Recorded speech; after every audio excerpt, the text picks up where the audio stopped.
Assalamualaikum warahmatullahi wabarakatuh. Alhamdulillah, syukurillah, wa nikmatillah, amma ba'd.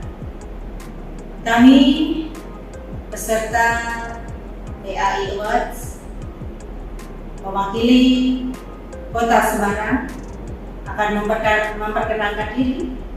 Nama saya Lailatul Mudasah, penyuluh agama Islam dari Kecamatan Gunung Pati, Kota Semarang. Kami akan mempresentasikan penyuluhan kami tentang makalah kami tentang kelompok rentan yang kebetulan kami beri tema pencegahan intoleransi dan mitigasi radikalisme dalam kelompok rentan, yang mencegah intoleransi pada kelompok rentan. Fenomena intoleransi yang bermuara pada sikap tidak mau menerima dan menghargai perbedaan, baik itu berupa agama, keyakinan, etnis, dan budaya di tengah masyarakat, menunjukkan tren peningkatan yang masif. Persoalan ini jika tidak diperhatikan secara serius oleh semua pihak, bisa menjadikan ancaman dan bumerang bagi masa depan pluralitas dan keanekaragaman masyarakat Indonesia. Intoleransi sebagai bibit radikalisme secara nyata telah merembes dalam dunia pendidikan. Jadi di dunia pendidikan yang memiliki ancaman serius bagi masa depan generasi.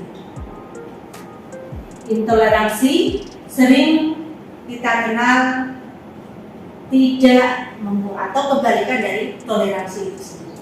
Jadi tidak mau mengerti atau tidak mau bersahabat atau tidak sesuai dengan toleransi itu sendiri. Intoleransi sebagai bibit radikalisme telah merambah dunia kampus dan berpotensi memecah belah bangsa.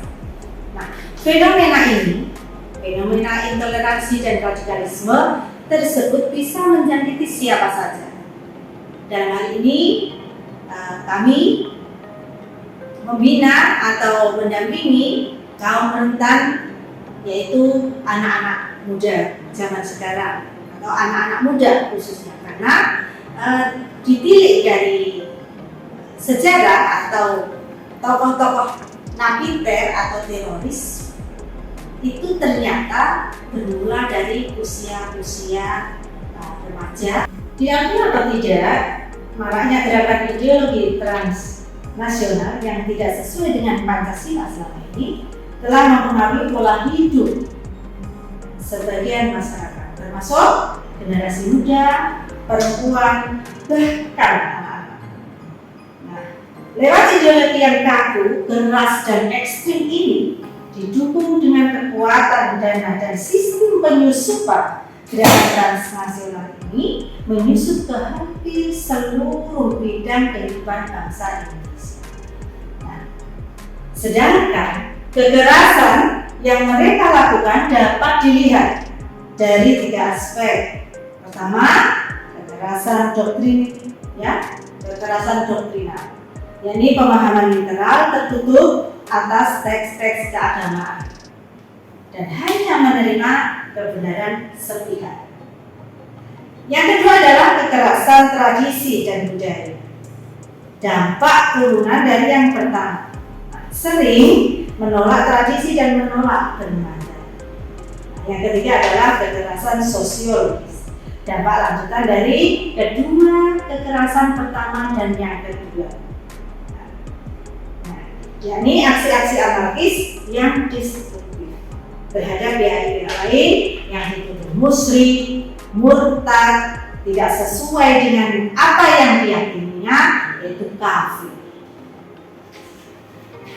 Nah, ibu-ibu, bapak-bapak yang kami hormati, terlebih saat ini terdapat pergeseran strategi yang digunakan kelompok radikal teroris untuk menggait dan merekrut anggotanya.